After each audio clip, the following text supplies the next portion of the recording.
Hey everybody, how is it going? It is your pal, Sal here. Welcome back to my channel and welcome to the beginning of a new discography journey that we are doing today. So guys, today officially begins my album discography journey for internationally loved band, the Jonas Brothers. So this is a little out of character for my channel. We usually focus on women in pop, you know, queens, divas. But the reason why I decided to tackle the Jonas Brothers is simply because, as many of you know, concerts have not been a thing for God knows how long at this stage of the game anymore. And that is one of my favorite things to do in the entire world, is go to a concert, go see a musical, go anything like that. It's what I live, love, and breathe. And now that concerts can be a thing again, especially towards the end of this summer, the Jonas Brothers have announced their brand new Remember This tour, and I said, you know what? Screw it. I may know 5 songs by them, but I have this channel so I can learn more. I'm buying a ticket. So I bought myself a ticket to go see them when they come to Tinley Park in Chicago. Tinley Park is technically not in Chicago, but they label it as Chicago, I'm just saying. But in Tinley Park, you know, it's basically the Chicagoland date of their tour, of the Remember This tour. And I'm 5th row off to the side, and you know what? I could not be more thrilled. I grew up in the era of the Jonas Brothers, when they were on Disney Channel. I never watched their sitcom. Personally, I was never all that interested in it, but I do have to say, growing up, some of their songs, when you hear them now, they're bangers, and especially when their new album came out 2 years ago, I think now, Happiness Begins, the 3 singles were such big smash hits, and I think what solidified them for me, made me kind of a light fan, is in early 2020 when they released the newest single, What a Man Gotta Do. I thought that was honestly one of the best songs of 2020, and I felt that it really got overshadowed by everything else. I have to say, to me, like, that is my favorite Jonas Brothers song, What a Man Gotta Do. I loved it. It was such a good song. So I couldn't be more excited to be seeing them this coming up September. And like I said, I gotta learn their music if I'm gonna have a great time at the concert. I'm also planning on doing this with the opening act that is opening for them. I'm not sure what her name is, but she's a country singer, so I'm like, you know what, I'll probably like you too. So we'll worry about her. She only has, I think, 3 albums, so that's for another date. But this journey is going to be there's not going to be every set date for it. Like, I'm going to get them all done before said concert, but we have time, so there's no need to rush through them. But if you want to join me along this ride, I'm happy to have you here. So today, we have to start at the very beginning. We are listening to their debut album, which is called It's About Time. It was released on August 8th of 2006, which, coincidentally, this year, the album will celebrate its 15th anniversary,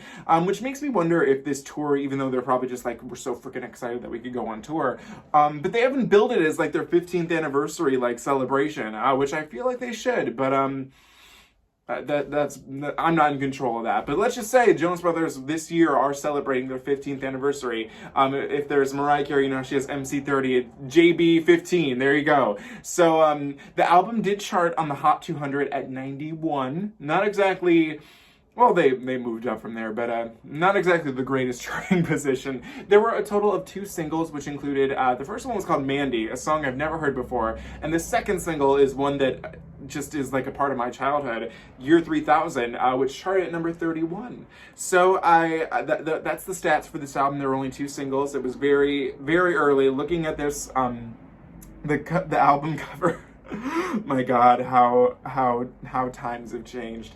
But wow, I'm excited to go through this with you guys. Hopefully you're gonna join me on this journey, and I think the best thing to do is get started with track number 1, which is titled, and I saw this before I even filmed the video, I was like, what I go to school for? So without further ado, we're gonna begin learning the Jonas Brothers music, so here we go.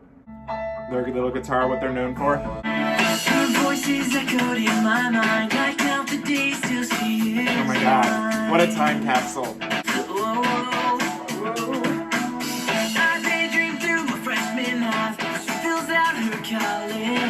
Okay, I think I'm picking up the lyrics is basically what he goes to school for, this girl that he has a crush on. I think that's what I'm picking up.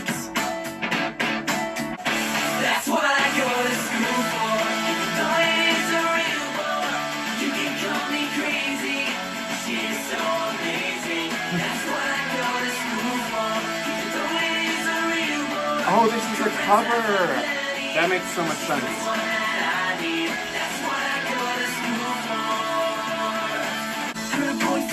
turning 19, but that doesn't bother me. Maybe it should. She's Okay. back at college, out of town. She's so amazing. That's what I go to school for. Even though it is a real bore, her friends have that plenty. She's the one that I need. That's what I go to school for. That's what I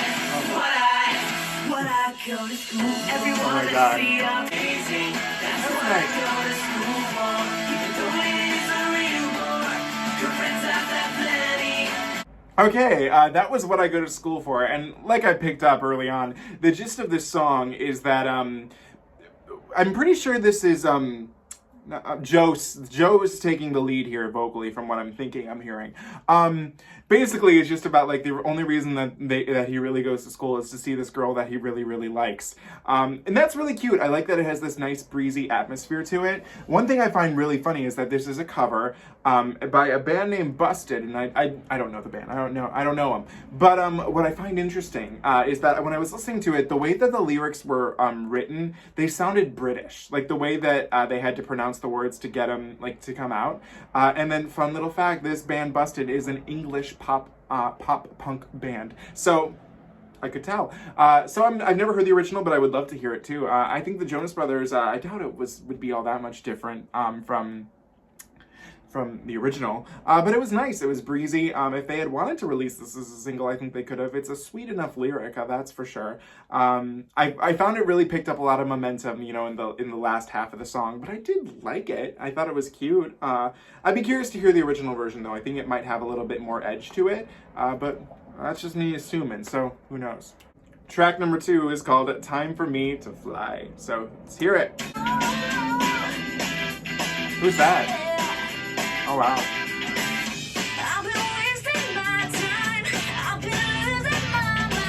Who's this? Who's this?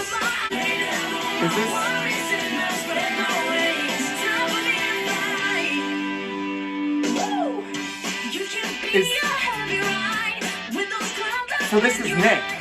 Oh. Okay. This is so bizarre.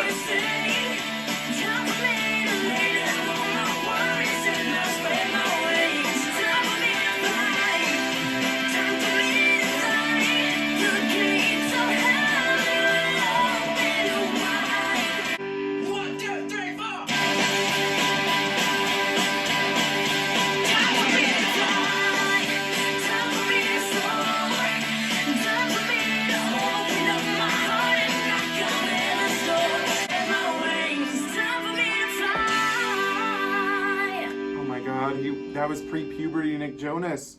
Oh my God. Okay, so that was Time to Fly, and it's Nick, a young Nick, a very young Nick at the helm of this song. So it turns out, according to Genius, this song is on his first album, which I forgot. I think I remember hearing about this or reading it at one point, but Nick Jonas had an album that came out in 2005, and if you look at the cover like I am right now, teeny tiny, a child. And I guess this song was on it, and from what it seems, I would assume that these are the original vocals, but they remixed it to make it more pop punk for this album, so it fits. It's just very jarring. I was not expecting that, because, I mean, since Joe is at the helm of the first song, he sounds decently older, you know what I mean? But, like, this sounds like a child. I thought it was a woman at first. I was not expecting that, so, whoa. I'm not going to put light next to it for now because I think that it's a nice song. I just found Nick's vocals so jarring for me right now that I can't I can't digest this right now. So, shocking, good song. I wonder what the original version sounds like. Maybe one day we'll react to Nick Jonas's debut album. But that was insane. Track number 3, we have the only song on this album that I know like the back of my hand. I remember seeing this on Disney Channel all the time. This is a cover, shockingly too. I didn't know that until many years later. Year 3000, we know it. I gotta turn this up because this is the shit right here, okay? We know it. All right, here we go. One day when I came home at lunchtime, I heard a funny noise. Went out to the backyard to find out if it was one of those ratty boys. From the neighbor called Peter in a flat car passer. He told me he built a time machine, like wanted to film a scene. Yeah. Come on! He said I've been to the year 3000. Not much has changed, but they lived underwater. And your great, great, great granddaughter is doing fine, doing fine.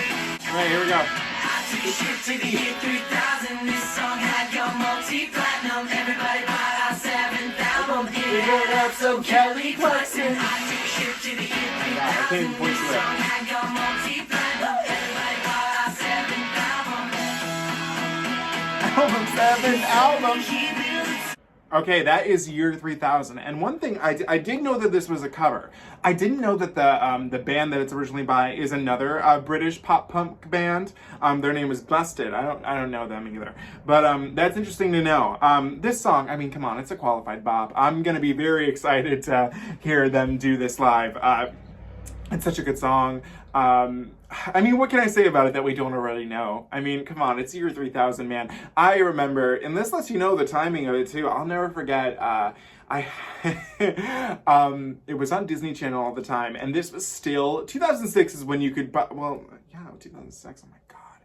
It's still when you could like record things on VHS, like, you know, pop it in and whatnot. And I remember one time, I think I recorded something on Disney Channel, and I think the music video was, because they would always play it during the commercials, and it was on one of it, and I was like, oh, love this song. But that's all I remember hearing from this, so we gotta just keep it going, man. Track number 4, One Day at a Time. Wednesday I came home from school. I think this is Nick. This is weird. Then I watched some TV.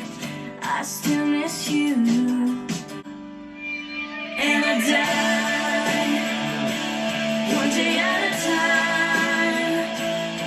'Cause I just can't seem to get you off my mind. The angst. No matter how I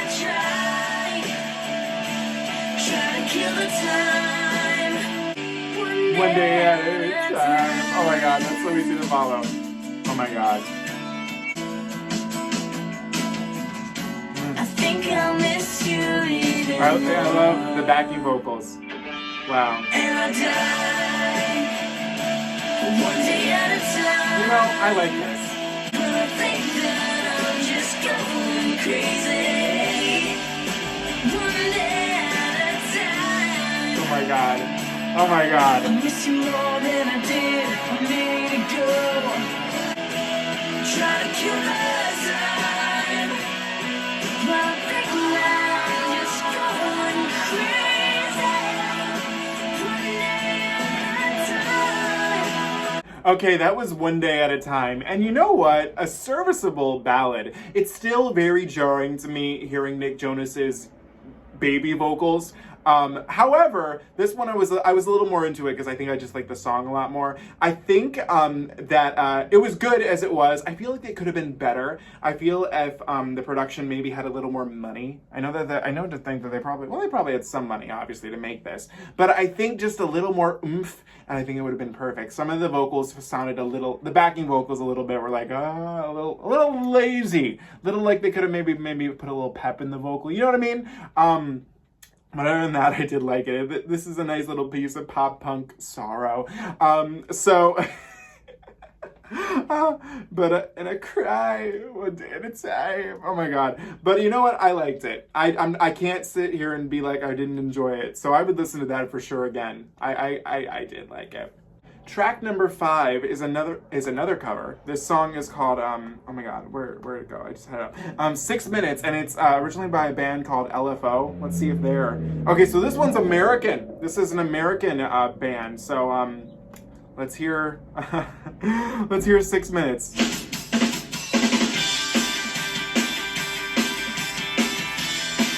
She's the kind of girl that you see in the movies. Seen her in my dreams and now she's standing next to me. Down by the shore, first weekend of the summer. Gotta take a chance and just ask for a number. Ask for a number. TV. Oh my God. In a crowded room, might be the only one she sees. One day and the earth begins to shake. 7 minutes and my heart beats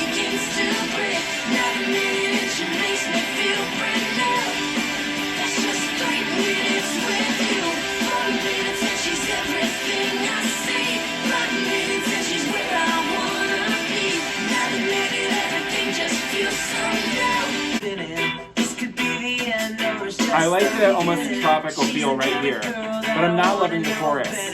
Reaching for a key, so I guess it's now or never. I love it. This is so bizarre. Everything just feels so new. I need 6 minutes with you. 6 minutes. Sometimes I feel like a catcher in the rye. Sometimes I wish that I could catch your eye. Oh my God. Sometimes I wish that I could be that guy. Okay, that was 6 minutes, and the gist of the song is that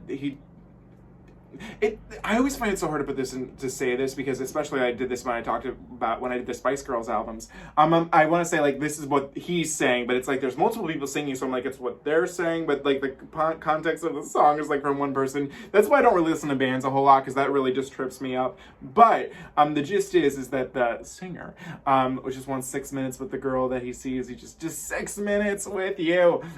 Very pop punk. This would probably be my least favorite so far. I liked the almost tropicalness of the verses, but the chorus was just a little too abrupt for me, which is also the point of the song, but I don't know, I wasn't feeling this one as much. Track number 6, the lead single, Mandy. Who's Mandy? Let's find out. Oh, okay. It's like a headbanger. Okay.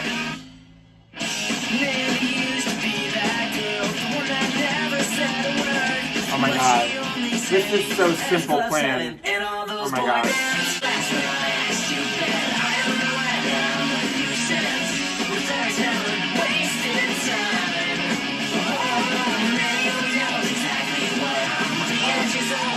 Oh my God.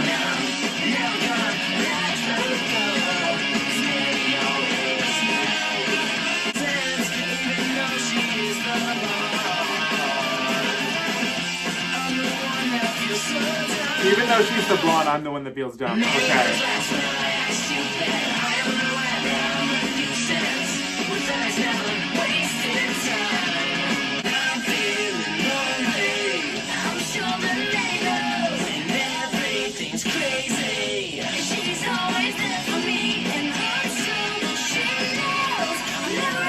Hey.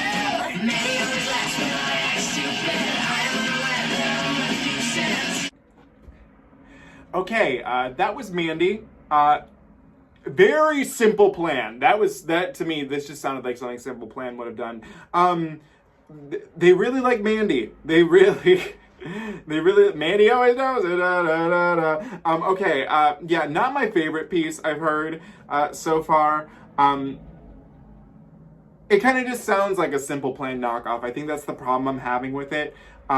Lyrically, it's a very wordy song. And I did bring up, because I wanted to just cross-check for myself to see like which of songs from this album seem to still make it into their set list. And by that, I mean I have the set list for the recent tour that they did. And it looks like they do this song in a medley still. So I'm imagining this one's very beloved by the Jonas Brothers fan base. So I'm curious as to how loved this is, if it's really, really liked.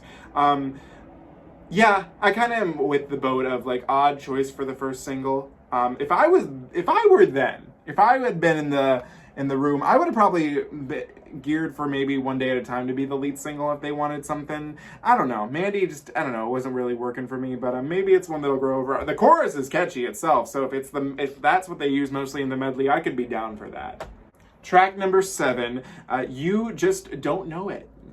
Let's figure out what I don't know. Okay, another ballad again. This is where I thrive. You just don't know it. You just don't. It's getting hard to say hello. You just don't know it. I'm on the edge of crossing the line. I'm just walking away. There's too much at stake right now. I go on and on, singing this song about you. And that's what's wrong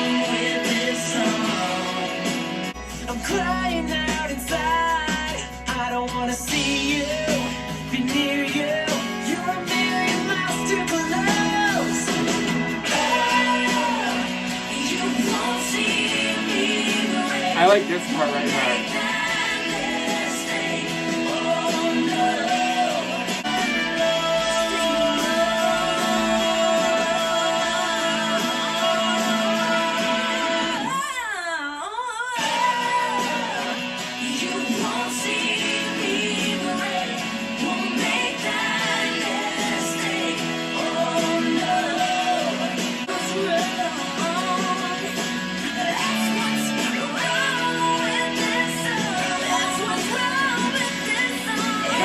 Oh my god, the vocal. Okay, that was You Just Don't Know It. And I have to say, I think so far this is the most cleverly written song off of the album. I want to be sure that they are the ones who, because they write a shit ton of their music, so this one, yep, they have the most, oh, and Desmond Child is a credit on this one too. What I like about the lyrics, and it's most evident, you hear this in the chorus, basically it's like it's a breakup song, but basically he's saying, you know what, I'm gonna be fine, I'm gonna be okay, it's alright, it's okay, I'm so much better without you, as Ashley Tisdale would say. So that's cool, especially hear that from a guy point of view. I don't feel that we get that as much personally. Well, I don't listen to a lot of male music, so who knows. But what I find interesting with the song is that it's just like, I'm gonna walk away, I won't make a mistake. I go on and on singing this song about you, and then they go, and that's what's wrong with this song. I'm still thinking about you. It's the cycle. Ugh. So for that, I'm gonna put a like next to it. Not my favorite production-wise per se, but you know what, lyrically I appreciate that little depth, so I'll listen to it again. Track number 8, I Am What I Am. I am what I am, I can't help myself. And if you don't like it, get with somebody else. I'll never change my ways. It's not a phase. This is how it is, and I this can is get how down with it's this. because I am what I am. I know what I'm not. I'm not the type of guy that doesn't know that he's got it. And I won't back down, won't come around. Saying that I changed me, that's not how it's going down. Cause I know wherever I go, I know where I stand. I am what I am. I am what I am. What can I say? I'm gonna be as weird up until I die. Nick. Because that's how it goes. Head to a toe. And if it doesn't show, I'll just have to let you know. Because I am what I am. And nobody else.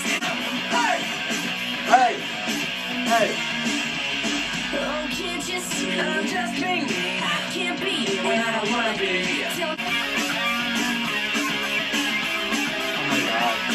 Oh my god. That was a short and sweet song. Basically, I mean, the title says what it is. I am what I am. They're loud and proud about who they are. It was fun. What I find so funny is the mixing of Joe and Nick's vocals. They're just so drastically different, and you're like, whoa. But you know what? Fun in itself. I'll give it that. It reminds. Oh, what does this remind me of? Oh, I don't know. But it reminds me of something. That, I mean, it is what it is. So not bad. And I put a like next to it. Track number 9, Underdog. Kills me to watch the agony behind your eyes. Tragic. One day she may change the world and love for a better tomorrow. She hates it, but she fakes it. Watch out for that girl. Yeah. Yeah. She means the world to me. Yeah. Everyone sees her, but nobody knows her. She screams in the pillow for a better tomorrow. Okay, you know, I wasn't liking it at first. I was not feeling it. And then, you know, I was paying a little more attention to the lyrics of Underdog, and basically, I bet you all of the teenage girls at the time really were like, they're talking about me. Basically, it says what they're rooting for. They're rooting for this this underdog, who's a girl. Watch out for that girl, because one day she may change the world. Everybody sees her, but nobody knows her. There's an annotation here on Genius Lyrics that says the girl is mysterious. She's the familiar face that no one can put a name to. So there's that. She screams in her pillow for a better tomorrow. She hates it. She hates it. Watch out for that girl. So you know what? I'm all about feminism, so hyping this girl up, I'm here for that. So Underdog, well, maybe I don't think it'll ever go down as one of my favorites. I appreciate it lyrically. Track number 10, 705. Had a lot of good times when we were together. thought it was a girl again, but it's Nick. It's Nick. And is there something I should know? Yeah. I was fine till seven move on. Till she walked out the door in my life, and you're gone.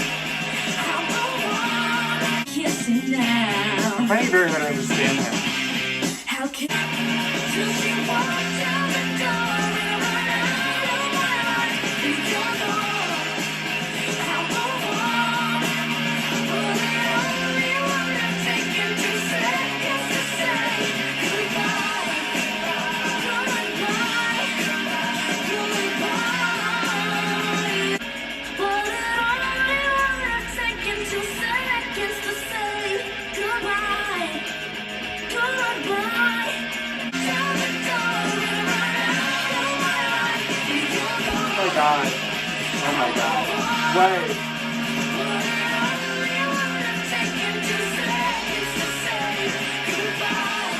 Okay, that was 7:05, and again, much like Underdog, at first I was like, oh my god, you're kidding me. But I won't be lying if I said I was not pulled in just a tad bit. I mean, lyrically, it's so funny at the beginning. We had a lot of good times when you and I were together, and I thought we'd last forever. You and I am for so long. I couldn't wait to get your phone call. But when I hear, then he said, you said you had to stay home. Is there something I should know? Yeah, and then I was fine. Nick is killing it here. Probably my favorite vocal that he gave, because he gave a little bit more breathy things, like when he was letting it go a little bit more, going into his falsetto. So I like that. I was like, you know what? I can stand that. It's still jarring to hear him so young.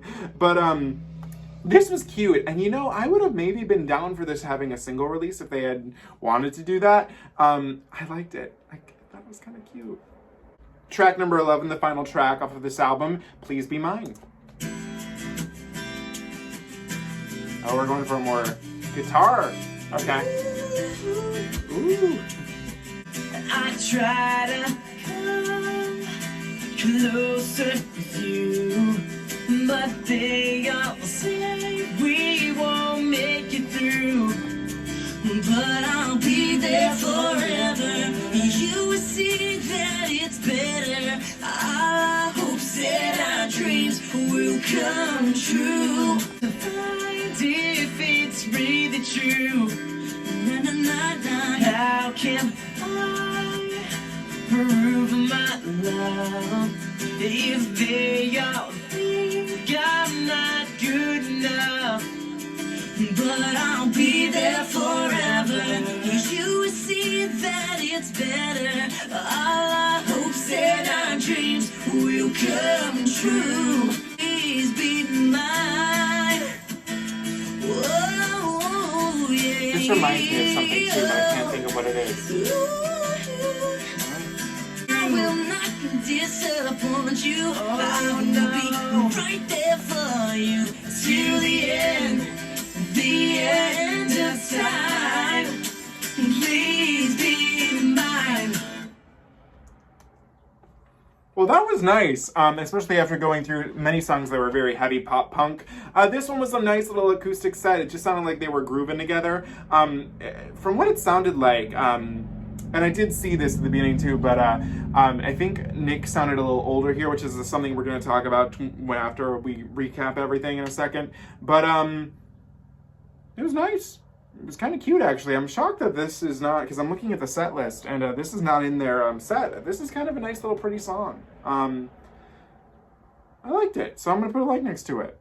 Okay, guys, we just finished listening to the debut studio album by the Jonas Brothers called It's About Time. And I'm going to be, well, it's not that it's even bad or anything like that, but I'm going to be kind of kind, because I understand that this was, you know, their earliest work, and it was obviously their first album. What I find interesting is that the album primarily was recorded from July to August of 2005, and didn't get released until August of 2006, so a year after most of the songs have been recorded. And the songs, Year 3000, What I Go to School For, and Please Be Mine, were all recorded in April of 2006, so much later in the game, which is probably why the vocals on Nick sound a little bit more older on those. So that's interesting to me. I didn't realize that this album was not as successful or like as well known at the time too. So it seems that Year 3000, while it was a single for this album as well too, it was also tacked on to their next one, which is where it kind of, you know, got its bigger fame from, which is maybe why maybe 2007 is maybe from when I remember from. I'm not sure. But this album isn't even released through Hollywood Records, which is who they were signed to next. Looks like it was through Columbia, INO, and Daylight in different areas, I guess. As a whole, it sounds kind of like a, this album, I would describe it as a little taste as to what the Jonas Brothers could offer us. It doesn't sound like a demo album, but it's the one step above that is what I think I would say. It kind of reminded me a little bit of Christina Aguilera's Just Be Free. It sounded like early, little rough cuts of what the Jonas Brothers were able to do, and I think that mostly sticks out with Nick's vocals. I just was not expecting him to sound like a child. I was not ready for that. But as a whole, it wasn't bad at all. I think it was just serviceable. I think what I gather is that from the next album, that's where things, you know, get a little pep in its step. The pop punk thing was kind of on its way out at this stage of the game, so that makes more sense that their later material was kind of, I would say it reminds me a little bit more of that last song we listened to. So there's that. My favorite songs, obviously, are Year 3000, because, I mean, iconic song. But I think my favorite thing I heard off of here was One Day at a Time. I thought that was a nice little pretty song. Had they just had a little more time to, you know, perfect the production, it would have been perfect. I did like the songs What I Go to School For, You Just Don't Know It, I Am What I Am, Underdog, 705, and Please Be Mine. The other songs I was not really into were Time for Me to Fly, because that was just too jarring for me at the time. 6 Minutes and Mandy, which I feel bad because I feel like Mandy's probably a very beloved song, but didn't do much for me. So that was the debut album by the Jonas Brothers. I also found out that this album is, according to Wikipedia, kind of rare. It's like hard to get like on physical media, but it's on streaming, so I mean, not that big of a deal. But yeah, so that was the debut album. What do you guys think? Let me know in the comments below. As always, do not forget to comment, like, share, and subscribe. You can follow me on Instagram at Salvador J. Rocha, Twitter at Sal Says Stuff, and TikTok at Sal Rocha1. I'm going to be excited to see how this video does, how big I know the Jonas Brothers fan base is huge. So I'm excited to keep this journey going and experience more of their music. Like I said, as a whole, this album was just okay. I think I'll listen to it a few times, but I think I'll take the songs that I need out of it, and as an album, it won't really mean all that much to me. So either way, I'll see you guys soon. If you want to see me do their next album, just make sure that this video, help me make this video do good, because we're going to be mixing things up on this channel. But I'll see you guys later. I guess it's about time I wrap up this video anyway, so see you guys later. Bye.